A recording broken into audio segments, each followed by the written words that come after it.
আসসালামু আলাইকুম রহমতুল্লাহ। প্রিয় দিনী ভাই বোনেরা, যে কারণে আমাদের রোজাগুলা ভেঙে যায়, এক নম্বর কারণ হলো কেউ যদি ইচ্ছাকৃতভাবে কিছু খেয়ে ফেলে তাহলে তার রোজা ভেঙে যাবে। দুই নম্বর কারণ হলো কোনো ব্যক্তি যদি ইচ্ছাকৃতভাবে বা অনিচ্ছাকৃতভাবে বমি করে মুখ ভরে এবং বমি করার পরে বমির কিছু অংশ খেয়ে ফেললো তাহলে তার সাথে সাথে রোজা ভেঙে যাবে।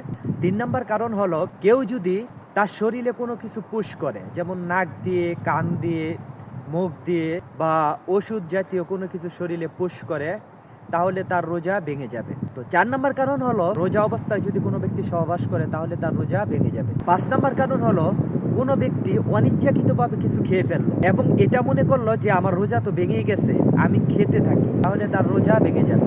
6 নম্বর কারণ হলো কোনো ব্যক্তি যদি ইফতারির সময় হওয়ার আগেই খেয়ে ফেলে তাহলে তার রোজা ভেঙে যাবে। তো প্রিয় দিনী ভাই বোনেরা, মহান আল্লাহ রাব্বুল আলামিন পবিত্র মাহে রমজান বছর একটি মাস আমাদের জন্য ফরজ করেছেন। তো এই রোজাগুলো যাতে কোনো বেখেয়ালের কারণে, নিজের অলসতার কারণে রোজাগুলো যাতে কোনোভাবে নষ্ট না হয় সেদিকে আমরা খেয়াল করে মহান আল্লাহ তাআলার হুকুম পালন করার আমরা চেষ্টা করবো ইনশাআল্লাহ।